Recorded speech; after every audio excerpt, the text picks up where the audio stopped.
अस्सलाम वालेकुम and welcome to PSX हफ्तानामा। आप तमाम लोगों को नए एपिसोड में वेलकम करते हैं। समझते हैं इस हफ्ते की मार्केट किस तरह की रही। हमने सेलिंग विटनेस की। मेजर रीजंस तो ये नजर आते हैं कि ईरान और यूएस की टेंशन चल रही थी, बट इसके अलावा क्या रीजंस हो सकते हैं और अब जो मार्केट की क्लोजिंग आई है, क्या मार्केट यहाँ पे सस्टेन करके ये is it a good level या यहाँ से हम नीचे जाता हुआ देख सकते हैं मार्केट को। समझते हैं आज के एपिसोड में। मैं वेलकम करता हूँ एपिसोड में मुईज़ इंसाद को। अस्सलाम वालेकुम and welcome to the show. कैसे हैं आप लोग? वालेकुम अस्सलाम। Thank you so much. वालेकुम सलाम। सबसे पहले साथ मैं आपकी तरफ आता हूँ। मुझे ये बताइएगा कि व्हाट वर द रीजंस। हमारे पास क्या इंटरनेशनल फ्रंट पे इस तरह की खबरें थी या हमारे पास लोकल फ्रंट पे इस तरह की खबरें थी कि मार्केट में हमने सेलिंग भी देखी और थोड़ा सा एक मोहतात एक्टिविटी देखी? देखिए, यूजुअली जब भी कोई ग्लोबल फ्रंट पे जब भी कोई टेंशन्स होती हैं तो अमूमन उससे जितनी भी फाइनेंशियल मार्केट्स होती हैं कहीं ना कहीं वो अफेक्ट होती हैं। इसी तरह जैसे अभी ईरान और यूएस की ऑनगोइंग टेंशन्स चल रही हैं तो उससे कहीं ना कहीं पाकिस्तान भी कनेक्टेड है, बिकॉज हमारी 3 बिलियन का ट्रेड है जो हमारा ईरान के साथ होता है। और जैसे यूएस ने कहा है कि 25% टैरिफ्स लगाए जाएंगे हर उस कंट्री पे जो ईरान के साथ ट्रेड करेगा। सो उसके अंदर हमारा अच्छा खासा ट्रेड है, जो एक कॉरिडोर फ्रंट है हमारा ईरान के साथ, जिससे हम $3 बिलियन की ट्रेड करते हैं। उससे हमारे ज़ाहिर है अगर हम इसको रोकेंगे तो हमारे फॉरेन एक्सचेंज रिजर्व्स भी अफेक्ट हो सकते हैं। सो ऑल टुगेदर पाकिस्तान के पास अब 2 ऑप्शंस हैं, या तो वो कंटिन्यू करे ईरान के साथ ट्रेड या उसको रोके। बट सिंस अभी कोई डिसीजन इसकी तरफ से फाइनल नहीं हुआ हुआ तो कहीं ना कहीं आई थिंक उसकी वजह से मार्केट ने थोड़ा सा अपने आप को एडजस्ट किया, but nothing big to worry about. अच्छा, हमारे पास लोकल फ्रंट पे क्या इस तरह की कोई खबरें हैं जिसकी वजह से हमने एक्टिविटी को थोड़ा सा मुहतात देखा है, सेलिंग प्रेशर देखा गया है, प्रॉफिट टेकिंग देखी गई है? कुछ कुछ इस तरह की खबरें हैं हमारे पास? लोकल फ्रंट पे तो ऑल टुगेदर देखा जाए हमारे पास अच्छी ही न्यूज़ेस हैं, और ऑल टुगेदर मैक्रोस भी और माइक्रोस भी हमें स्टेबल नजर आ रहे हैं। इन टर्म्स ऑफ हमारी रेमिटेंसेस भी इंक्रीज हो गई हैं, ओवरसीज पाकिस्तानी की इन्वेस्टमेंट्स भी बढ़ गई हैं। अब तो हमारा जो रोशन डिजिटल अकाउंट है वो भी समवेयर अराउंड $213 मिलियन तक पहुंच चुका है। सो ऑल टुगेदर मैक्रोस और माइक्रोस फंड्स पे इंटरनल पे ऐसी कोई परेशानी की बात नहीं है जी। बिल्कुल ठीक है। मुईज, मैं आपकी तरफ आता हूँ। हमने लास्ट वीक भी कंपनीज डिस्कस की थी, ओटीडीसीएल पीपीएल की आपने बात की थी। हमने इस वीक उनको परफॉर्म होते हुए देखा गया उनको। What were the reasons? Performance की क्या वजह थी? ऑल्दो कि हमारी मार्केट जो है वो प्रेशर में नजर आई। आज की क्लोजिंग अच्छी नजर आई। क्या ये लेवल अब सस्टेन कर गया मार्केट का? यहाँ से मार्केट आपको ऊपर जाते हुए दिखेगी या यहाँ से भी आप थोड़ा फंडामेंटली तौर पे प्रोटेक्टेड रहेंगे कि यहाँ से नीचे जा सकती है मार्केट? देखिए, मार्केट के अंदर हमेशा बुलिश ही रहा जाता है। अगर टीम स्टॉकिफाई को आप देखते हैं तो 2025 के स्टार्ट में भी अच्छे टारगेट और लोगों को लगता था कि टारगेट अचीव नहीं हो पाएंगे, लेकिन आपको पता है कि साल खत्म होने के 3 दिन बाद हमारे टारगेट अचीव होगा और इसके बाद भी हम पॉजिटिव ही रहे, क्योंकि मार्केट की वैल्यूएशन कुछ भी नहीं है राइट नाउ। हमने पिछले दिनों जो लास्ट हमारा हफ्तानामा था उसके अंदर हमने बात की थी कि पीई रेशियोज इतने कोई खास ज़्यादा बड़े हुए नहीं हैं, और इसकी वजह से मैंने आपको 3 4 5 6 कंपनीज भी दी थी और पूरे साल के लिए भी कंपनीज बताई थी। तो उसके अंदर अगर आपने देखा तो ओजीडीसी ने 12% का रिटर्न दिया विद इन अ वीक, एक हफ्ते के अंदर 12% का रिटर्न। पीपीएल ने 10 से 11% तक का रिटर्न दिया। तो बहुत सारे सिर्फ जो भी मैंने डिस्कस किए थे तो उन्होंने अच्छा रिटर्न दिया। इवन मार्केट इतनी कोई ज़्यादा अच्छा परफॉर्म नहीं कर रही थी। अगर हम पूरा वीक देखते हैं या फिर लास्ट वीक की अगर हम कंटिन्यू करते हैं तो लास्ट वीक के अंदर जब हमने हफ्तानामा किया था तो 2 दिन जुमेरात और जुम्मा मार्केट नेगेटिव थी, माइनस थी। सेटल होती है मार्केट जब ऑल टाइम हाई लगाती है तो उसके बाद फ्रेश होने के लिए मार्केट को थोड़ी सी जगह चाहिए होती है, और फिर न्यूज़ आती हैं, बहुत सारी चीज़ें होती हैं जो कि बहाना बन जाती हैं। तो इसी तरह से हमने देखा कि पूरा वीक माइनस गया है। पहले दिन भी माइनस रही मार्केट, ट्यूसडे वाले दिन मार्केट थोड़ी सी पॉजिटिव अपने आप को एडजस्ट किया और हमें लगा कि थोड़ी सी तेज़ी हो सकती है, लेकिन उसके बाद फिर ईरान और यूएस का मामला चल गया तो उस वजह से हमने जुमेरात वाले दिन पैनिक सेलिंग देखी मार्केट के अंदर। आवाम की तरफ से जो है वो अच्छा खासा, क्योंकि बायर्स मिल नहीं रहे थे मार्केट के अंदर, सबके अंदर पैनिक था, तो सेलिंग हमने अच्छी खासी देखी। और जो मेन आवाम के जो स्क्रिप्ट होते हैं जिनके अंदर आवाम सट्टा करती है या बाइंग सेलिंग करती है तो उनको टूटता हुआ भी देखा। लेकिन फिर हमने ग्रुप में वही सजेशन दी कि कोई भी पैनिक सेलिंग के अंदर सेल ना करे, क्योंकि ये रेट्स बाइंग वाले होते हैं या फिर होल्ड वाले होते हैं। और इसी तरह से आज जुम्मे का दिन आपके सामने है, 3600 पॉइंट मार्केट प्लस। और जो मेन स्क्रिप्ट जो मार्केट चलाने वाले मार्केट मूवर्स होते हैं जो इंडेक्स के अंदर कंट्रीब्यूट करते हैं, तो उन्होंने ही आज परफॉर्म किया। और मेरे ख्याल से अब लेवल जो है, क्योंकि एक करेक्शन भी हो चुका है, नीचे के जो गैप्स थे 1,81,000 तक, 1,80,000 तक, तो वो भी सारे फिल हो चुके हैं। और आज मार्केट ने बहुत ही अच्छा और बहुत ही शानदार मूव दिया है और ओवरऑल मार्केट चली है। ऐसा नहीं है कोई एक सेक्टर चला हो, ऑयल चला है, बैंकिंग ने अच्छा परफॉर्म किया, थोड़ी सी फर्टिलाइजर चली है। तो overall across the board market के अंदर अच्छी खासी हमने बाइंग देखी है। तो अब शाम को फीपीलीपी का डेटा आता है तो फिर देखते हैं कहाँ से बाइंग आई है, और मुझे लगता है कि आने वाला जो हफ्ता है वो भी पॉजिटिव रह सकता है और न्यू ऑल टाइम हाई की तरफ मार्केट जा सकती है। बिल्कुल ठीक है। आपने 2 बातें की हैं, मैं उन दोनों को आगे लेके चलना चाहता हूँ। आपने पीई रेशियो की बात की है। सबसे पहले तो आप मुझे ये बताएं कि what is the importance of PE ratio and how do you calculate it? जब आप ये कहते हैं कि मार्केट की वैल्यूएशंस कुछ भी नहीं है और पीई रेशियो मार्केट का चीप है, why, how important is it, और आप कैलकुलेट किस तरह करेंगे? एक आम बंदा किस तरह समझेगा पीई रेशियो को? देखिए, मैं आपको सिंपल सी बताता हूँ, अगर आपको किसी भी बिज़नेस के अंदर इन्वेस्ट करना है, तो आप देखेंगे अपना मल्टीपल कि अगर आप लाख रुपए लगाते हैं, तो आपको सालाना कितना रुपया मिल रहा है। वापस रिटर्न आप देखते हैं, रिटर्न ऑन इन्वेस्टेड कैपिटल आप लाज़मी देखते हैं हमेशा अपने बिज़नेस का। तो एग्ज़ैक्टली पीई रेशियो भी वही होता है कि आप किस प्राइस में शेयर ले रहे हैं और आपको कितने मल्टीपल पर वो शेयर पड़ रहा है। सपोज़ आपने ₹1000 का एक शेयर लिया, ठीक है? उसका पीई रेशियो 10 है। 10 का पीई रेशियो का मतलब है कि ₹1000 का अगर शेयर है, तो ₹100 की उसकी अर्निंग बनती है। तो मेरे ख्याल से स्टॉक मार्केट के अंदर, क्योंकि पूरा आपको एक बिज़नेस मिल रहा है, बिज़नेस के पार्टनर बन रहे हैं, और अगर आपको सालाना इनकम इतनी मिल रही है, तो it is much better stock market के अंदर। अगर आप इंटरनेशनली ग्लोबली मार्केट्स के अंदर देखते हैं, जो कि एस्टेब्लिश्ड मार्केट है, पाकिस्तान तो अभी बस मार्केट जो है समझ लें कि उठी है, स्टार्ट हुई है पाकिस्तानी मार्केट। जो एस्टेब्लिश्ड मार्केट है, तो उसके अंदर इवन इंडिया के अंदर अगर हम देखते हैं, तो 25-30 का पी नॉर्मली मार्केट के अंदर चल रहा होता है, और पाकिस्तानी अभी 10 पर भी नहीं पहुंचा है। हमारी पिछले वीडियो में बात हुई थी कि 10 तक जाता है या 9 तक जाता है, तो वहाँ पर मार्केट के अंदर सेलिंग विटनेस हो जाती है। लेकिन आपको पता है कि अर्निंग्स भी बढ़ रही हैं, पाकिस्तान की इकोनॉमी भी बूस्ट की तरफ जा रही है, तो अर्निंग्स बढ़ रही है, तो ऑब्वियसली पी रेशियो कम हो रहा है, तो इस वजह से थोड़े-थोड़े रेट बढ़ रहे हैं। और अभी भी रेट जो ओजीडीसी है, पीपीएल है, वो अभी भी अपने 10 के मल्टीपल पर नहीं पहुंचे। 10 के मल्टीपल पर अगर पहुंचते हैं, तो इंडेक्स वैसे ही 2 लाख का हो जाना है। बिल्कुल ठीक है। अच्छा, आपने एक और बात की, आपने पैनिक सेलिंग की बात की। अच्छा, जब हमारे पास कोई भी वॉर फ्रंट आता है, तो हम ये देखते हैं कि लोग परेशान होते हैं। ये हमने पाकिस्तान वर्सेस इंडिया के अंदर भी देखा, ईरान वर्सेस यूएसए में, या रशिया वर्सेस यूक्रेन, ये हमने ओवरऑल विटनेस किया है। जो रीसेंट एग्जांपल थी हमारे पास लास्ट ईयर की, that was India versus Pakistan. लोगों ने, हुँ, मार्केट ने काफी सारे पॉइंट्स वाइप आउट कर दिए, फिर मार्केट ने अपने आप को रिबाउंड किया, रिकवर किया। हुँ। जब हम ये अंडरस्टैंड ऑलरेडी विटनेस कर चुके हैं कि इस तरह की सिचुएशन में पैनिक सेलिंग नहीं करते, और आप ये बात बज़ाहिर बताते भी हैं, तो क्यों फिर पैनिक सेलिंग होती है? अगर आपके पास फंडामेंटली स्ट्रॉन्ग कंपनी, जैसे आप ओजीडीसी की बात करें, पीपीएल की बात करें, पीएसओ की बात करें, एक्सवाईजी फंडामेंटली स्ट्रॉन्ग कंपनी जिनकी अर्निंग्स है, अगर वो हमारे पास हैं, तो फिर बेचने की जरूरत नहीं, तो फिर लोग पैनिक सेलिंग करते क्यों हैं? और क्या इंस्टीट्यूशन मनी भी बाहर हो जाती है, वो भी पैनिक सेलिंग मतलब पैनिक सेलिंग से मुराद है क्या वो भी अपना पैसा निकाल लेते हैं? देखिए, इंस्टीट्यूशन मनी के अंदर भी आवाम का ही पैसा होता है। अगर आप म्यूचुअल फंड्स देखते हैं, तो आवाम के ही पैसे म्यूचुअल फंड्स के अंदर होते हैं। इंश्योरेंस में भी हर जगह आवाम का ही पैसा बटा हुआ होता है। तो ऑब्वियसली आवाम सिर्फ स्टॉक से विड्रॉ नहीं करती, हर जगह से जहाँ-जहाँ पर इक्विटी मार्केट्स होती हैं, वहाँ से एग्ज़िट कर जाती हैं। तो ऑब्वियसली प्रेशर सेलिंग आती है, पैनिक सेलिंग आती है हर जगह पर। अब इसका सबसे पहला मेन रीज़न मैं आपको बताता हूँ कि हर बार ये होता है, और लोगों की थिंकिंग अब तक चेंज नहीं होती। वो ये होता है कि सबको पता है कि अगर झगड़ा होता है, वॉर होती है, तो मार्केट ने नीचे आना है, और वॉर जैसे ही खत्म होगी, क्योंकि देखिए वॉर चल नहीं सकती, कंटिन्यू नहीं रह सकती है, ठीक है? कभी ना कभी खत्म होना, और जब खत्म होती है, तो बिल्कुल ही लोग फोमो के अंदर आके ऊपर शेयर बाय कर लेते हैं। क्योंकि अगर आपने पिछली वॉर का आपने डिस्कस किया, तो हमने देखा है कि जब भी मार्केट नीचे जाती है वॉर की वजह से, उसके बाद करेक्ट भी उतनी जल्दी करती है। मतलब जिस रेट से नीचे गिरी थी, वहां पर वापस से फौरन विद इन अ डे और 2 डेज जो है वो मार्केट सारी रिकवर कर जाती है। और मेनली जो मसला होता है, क्योंकि हम तो स्टॉकिफाई जो है वो शरिया कंप्लाइंट के अंदर काम करते हैं, और टोटल कैश पे हमारा काम होता है, तो हमारे क्लाइंट वैसे भी इतना पैनिक नहीं करते, लेकिन फिर भी हमारा काम है लोगों को गाइड करना। और जो पैनिक सेलिंग मेनली आती है स्टॉक मार्केट के अंदर, वो फ्यूचर लेवरेज की वजह से आती है, क्योंकि उधार की पोजीशंस होती हैं, पे बैक करना होता है पैसा, और थोड़ा सा भी माल नीचे जाता है, तो पोजीशंस आउट हो जाती हैं। इस वजह से लोग सेल करते हैं, और उसी के चक्कर में जो नॉर्मल आदमी होता है, पैनिक सेलिंग आ गई, मार्केट नीचे आ गया, अब जो नॉर्मल आदमी होता है, जो इन्वेस्टर होता है, या फिर जो स्विंग ट्रेडर होता है कैश पर, तो वो भी सेल की तरफ आता है। तो हम उनको मना करते हैं कि अभी सेल ना करें, क्योंकि सेल करेंगे, आपने नीचे रेट पर सेल कर दिया, मार्केट ऑलरेडी 5000 पॉइंट नीचे है अपने हाई से, वहां आपने सेल कर दिया, अब अगले दिन मार्केट अगर 5000 पॉइंट ऊपर खुलती है, तो फिर आपको ऊपर लेना पड़ेगा। तो फायदा नहीं है। अगर आप कैश पर हैं, तो आपको बस आराम करना होता है, और मार्केट को अगर आप 1 हफ्ते के लिए भी छोड़ देंगे, तो 1 हफ्ते बाद सारी चीजें रिकवर हो जाती हैं। बिल्कुल ठीक है। मुझे, मैं आपकी तरफ वापस आता हूँ, कुछ कंपनीज को डिस्कस करते हैं, उनकी स्ट्रैटेजी नेक्स्ट वीक के लिए भी डिस्कस करते हैं। उससे पहले मैं साथ की तरफ जाना चाहूंगा। साथ मुझे ये बताएं कि हमारे पास जो हमारी लिस्टेड कंपनीज हैं, उसके ऊपर कोई न्यूज़ है हमारे पास, कोई कंपनी न्यूज़ आई हो जो आपने शेयर करनी हो, और जो उसके ऊपर कोई कंपनी के ऊपर इम्पैक्ट आपको नजर आता हो, वो जरूर हमारी आवाम से शेयर कीजिएगा। जी, बिल्कुल। सबसे पहले तो जैसे मोइज़ भाई ने अभी हमें बताया कि ओजीडीसी ने अपना रीसेंट हाई भी लगाया ऑल टाइम का।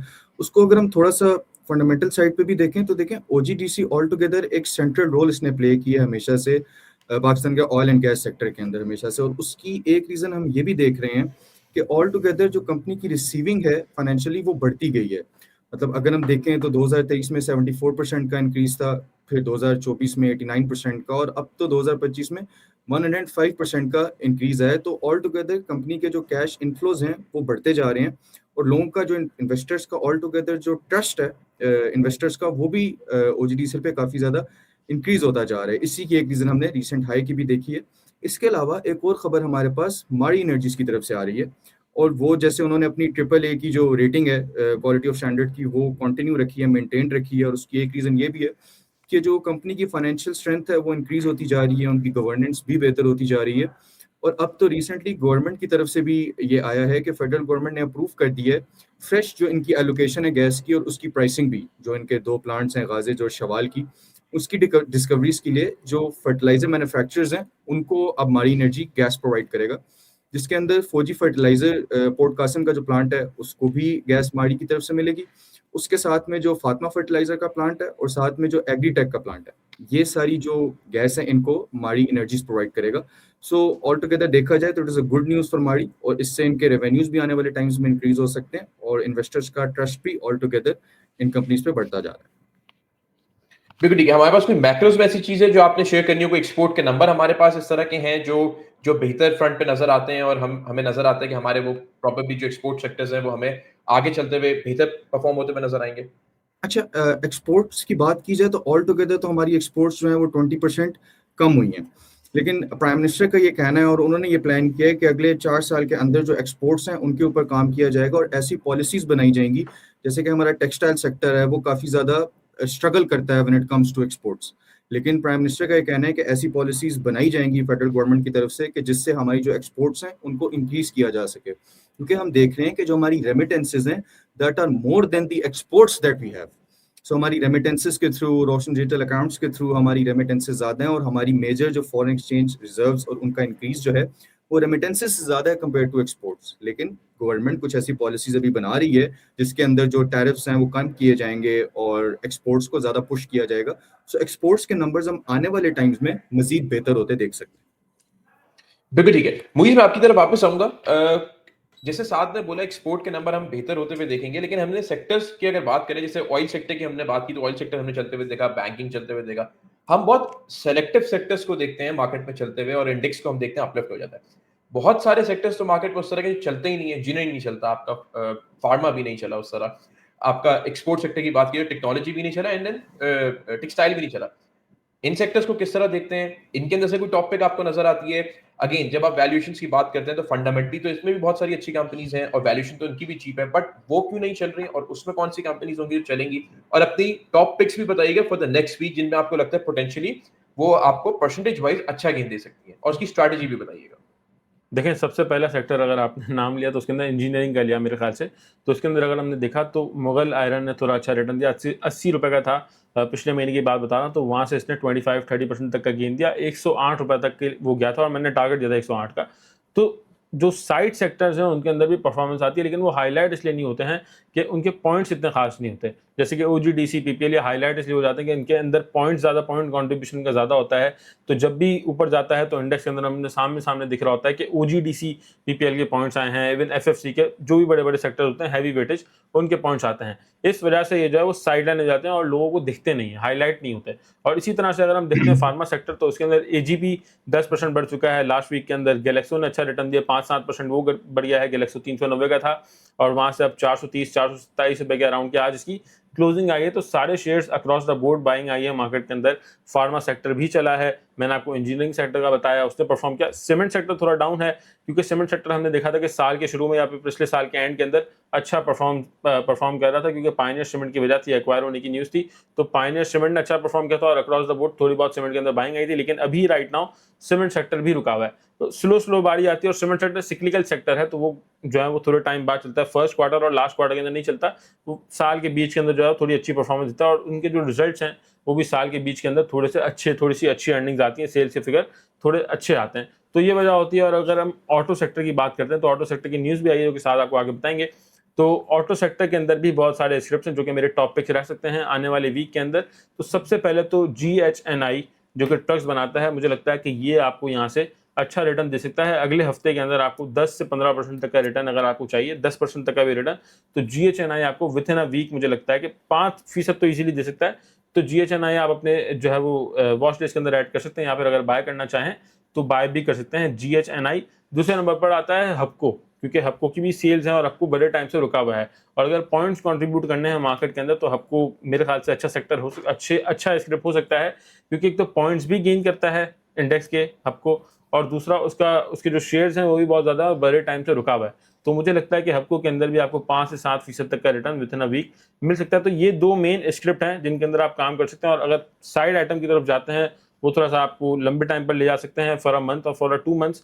तो उसके अंदर अटक petroleum is good, PPL, OGDC still यहाँ पर आप जो है वो होल्ड कर सकते हैं या फिर बाय कर सकते हैं अगर बाय करना चाहें। लेकिन याद रहे, अगर आपने नीचे का लिया हुआ है तो 50% 25% सेल करना होता है अगर आप स्विंग ट्रेडर हैं तो, क्योंकि टारगेट शेयर्स के लंबे हैं, मार्केट ऑल द वे ऊपर ही जानी है मार्केट ने, तो स्लो स्लो आपने सेल भी करते रहना है।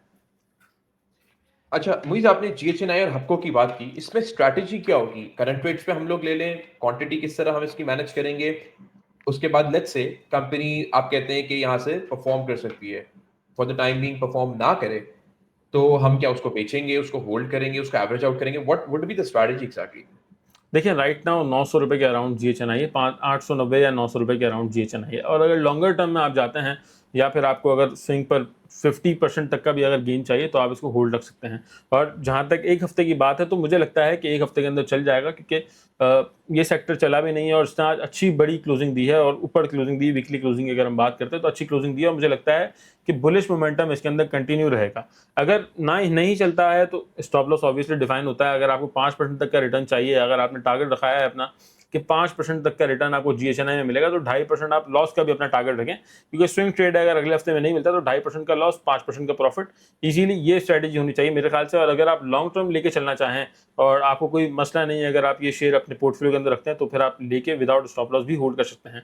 और सबसे बड़ी बात, मेन बात, कि आपने कभी भी अपने पोर्टफोलियो का 100% इन्वेस्ट नहीं करना होता एक स्क्रिप्ट के अंदर या फिर 2 स्क्रिप्ट के अंदर, कभी भी नहीं। और किसी और के कहने पे या हमारे कहने पे तो बिल्कुल भी नहीं।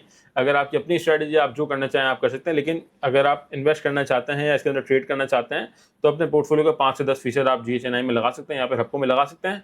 और दोनों स्क्रिप्ट जो है वो फंडामेंटली स्ट्रांग है, तो कोई प्रॉब्लम वाली बात भी नहीं है दोनों के अंदर। बिल्कुल ठीक है। साथ में आपकी तरफ आऊँगा वापस। नेक्स्ट वीक के लिए हमारे पास जैसे मुइज़ ने हमें कंपनीज़ बताई हैं और मुइज़ ने हमें उनकी स्ट्रैटेजीज़ भी बताई हैं। नेक्स्ट वीक देखेंगे कंपनीज़ कैसा परफॉर्म करती हैं। हाउएवर कोई ऐसी चीज़ जिस पे हमें नज़र रखनी चाहिए in terms of news, in terms of company information, कोई रिजल्ट इस तरह का है जो हमें देखना चाहिए और हमें उसको एंटिसिपेट करना चाहिए फॉर द नेक्स्ट वीक? अच्छा, जैसे हम सब जानते हैं अभी कि लोड्स लिमिटेड की तरफ से हमें एक इम्पॉर्टेंट न्यूज़ आ रही है, और वो न्यूज़ ये है कि लोड्स लिमिटेड ने ऑल टुगेदर, अब जैसे हम देख रहे हैं कि ऑटो इंडस्ट्री में एक बूम तो देखा जा ही रहा है, और उसकी एलाइड इंडस्ट्री में ही ये कंपनी फॉल करती है। लोड्स लिमिटेड मेजरली रेडिएटर्स और एग्जॉस्ट सिस्टम्स बनाती है, बट इन्होंने राइट शेयर्स अनाउंस किए हैं 47.76% पे, जिनकी पार वैल्यू 10 रुपीज़ होगी और शायद ऑलमोस्ट 2.5 रुपीज़ का प्रीमियम होगा, यानी कि जो टोटल वैल्यू होगी वो 12.50 रुपीज़ होगी। और ये अगर आपके पास 1000 शेयर्स होंगे तो ऑलमोस्ट आपको इजाफी 477 शेयर्स मिल जाएंगे अगर आप एक्स डेट पे इसको होल्ड करके रखते हैं।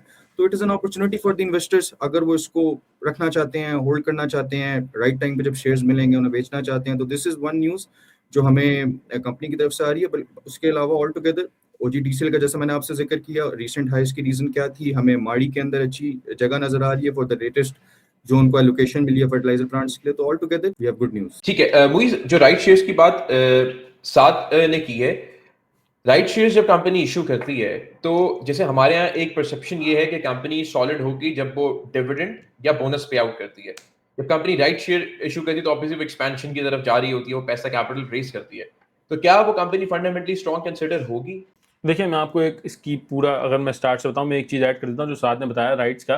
तो उसके अंदर लोड्स की जहाँ तक बात है तो वो 50% मार्केट में है, शेयर 50% फ्री फ्लोट है और 50% कंपनी के पास। और जो इसकी पेरेंट कंपनी है वो है ट्रीट।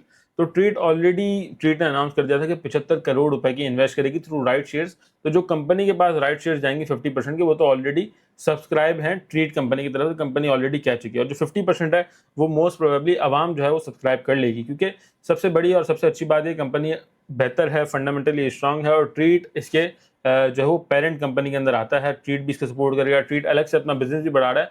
और जहाँ तक रही लोड्स की बात, क्या आपने कहा कि फंडामेंटल्स वीक माने जाते हैं, लोगों का परसेप्शन ये है कि अगर राइट शेयर दे रही है तो वो कंपनी खास नहीं है या फिर सही नहीं है, तो सबसे पहले तो आपको वजह देखनी पड़ती है कि क्यों कंपनी राइट दे रही है। तो कंपनी का जो मेन मकसद है वो ये है कि ऑटो इंडस्ट्री क्योंकि बूम पर है, नई गाड़ियां लॉन्च हो रही हैं और बहुत सारी कंपनीज इसी के रेडिएटर्स और जो सिस्टम्स हैं वो ले रही होती हैं, तो इस वजह से कंपनी को अब जो है वो अपनी इन्वेंट्री बढ़ानी है, अपना माल जो कंपनी सेल करती है वो बढ़ाना है, प्लांट लगाना है। तो इस वजह से कंपनी फंड रेज कर रही है। और उसके बाद भी अगर हमने देखा कि राइट की जैसे ही न्यूज़ आई थी तो उसके बाद वहाँ से ₹2 गिरा था शेयर प्राइस, ₹19.80 ₹20 के अराउंड ट्रेड कर रहा था और वहाँ से फिर सवा 17 साढ़े 17 रुपए का लो लगाया और अब 18 सवा 18 पर ट्रेड कर रहा है। तो मेरे ख्याल से बिल्कुल अच्छी अपॉर्चुनिटी हो सकती है, लेकिन थोड़ा आपको इसके अंदर होल्ड करना पड़ेगा लोड्स के अंदर, तो आपको अच्छा रिटर्न मिल सकता है। क्योंकि मोस्ट ऑफ द टाइम हमने देखा है कि अवाम तो निकल जाती है राइट शेयर से, लेकिन जो कंपनी राइट शेयर देती है या फिर जिसके पास पहले से होते हैं, जब अनाउंसमेंट आता है उसके बाद एक्स डेट वाले दिन भी होते हैं, फिर कंपनी राइट शेयर देती है, तो अगर इतना टाइम कोई होल्ड रखता है तो उसको प्रॉफिट होता ही होता है। अच्छा, एक और चीज इधर क्लैरिफाई कर दीजिएगा लोग, ताकि कंफ्यूज ना हो कि जब आप राइट शेयर्स को सब्सक्राइब, फॉर एग्जांपल आपको कंपनी ने राइट शेयर इशू की है तो आपको वो सब्सक्राइब भी करने पड़ते हैं या अदरवाइज आपको वो बेचने पड़ते हैं। तो राइट शेयर्स का प्रोसेस भी थोड़ा सा बता दीजिएगा। और तो हमने वीडियोस बनाई है इस पे, बट मैं चाहता हूँ कि अब आपको उस पर कोई कंफ्यूजन ना हो। जी, देखिए राइट शेयर के अंदर ये होता है कि कंपनी आपके पास 1000 शेयर है, जैसे कि साथ ने बताया, अगर आपके पास 1000 शेयर हैं तो 477 शेयर आपको एक्स डेट वाले दिन अगर आपके पास शेयर्स होंगे तो 477 शेयर्स आपको मिलेंगे विद इन अ वीक और after a week ex date के बाद, तो वो कंफर्म मिलते हैं आपको। भले आप ऑर्डिनरी शेयर सेल कर दें या ना करें, वो आपके ऊपर डिपेंड करता है। 477 शेयर्स आपके पास मिल गए, उसके बाद लोड्स लिमिटेड के राइट का शेयर ट्रेडिंग मार्केट के अंदर जो है वो ओपन होता है, जिसका रेट चल रहा होता है ऑब्वियसली ₹2 ₹3 जो भी वो खुल रहा होता है मार्केट के डिफरेंस के हिसाब से। तो उस रेट पर अगर आप सेल करना चाहें तो आप सेल करें और अपना प्रॉफिट बुक कर लें। अगर आप चाहते हैं कि नहीं यार मुझे सेल नहीं करना, मैं लंबा इन्वेस्टेड हूँ लोड्स के अंदर, तो फिर आप अगेन बाय कर सकते हैं लोड्स के शेयर, मतलब ₹12.5, क्योंकि आपको डिस्काउंट मिल गया समझ लें। पहले आपने ₹20 का शेयर लिया था और अब आपको सिर्फ और सिर्फ ₹12.5 पे करने हैं, तो आपको जो ऑर्डिनरी शेयर है वो आपके पास मिल जाएगा। वो थोड़ा सा टाइम लगता है मिलने में शेयर, क्योंकि जब एक्स शेयर की जो राइट शेयर की जो ट्रेडिंग है वो खत्म होती है, उसके बाद 1 हफ्ते के अंदर जो पेमेंट डेट होती है, फिर 1 से 2 हफ्ते बाद आपके अकाउंट के अंदर शेयर्स आ जाते हैं। तो अगर आप लंबे इन्वेस्टेड हैं इसके अंदर तो फिर आप बिल्कुल राइट शेयर भर सकते हैं ₹12.5 पे करके। बिल्कुल ठीक है। Thank you so much Moiz, thank you so much Saad. हमने कोशिश की जो जो मेजर डेवलपमेंट्स थी on the diplomatic front, economic front, माइक्रोस हम उसको कवर कर सकें, नंबर्स को कुछ कवर कर सकें, companies for the next week लेकर आ सकें एंड ओवरऑल मार्केट की परफॉर्मेंस के उसको कवर कर सकें। इंशाल्लाह मिलते हैं नेक्स्ट शो में, इस उम्मीद के साथ कि आप लोग प्रॉफिट भी कमाएंगे, हमारे शो के साथ जुड़े रहेंगे और अपने कमेंट जरूर कीजिएगा। आपके कमेंट्स हम पढ़ते हैं और कोशिश करते हैं वो सवाल भी लें। जैसे लास्ट शो में कमेंट आया था एक पी रेशो का, तो मैंने कोशिश की कि मैं मुझसे वो सवाल पूछ के आप लोगों को एक्सप्लेन करवा सकूं। तो जुड़े रहिएगा। आप सबका शो देखने का बहुत शुक्रिया। मुझे मीटिंग को इजाजत दीजिए। अल्लाह हाफिज।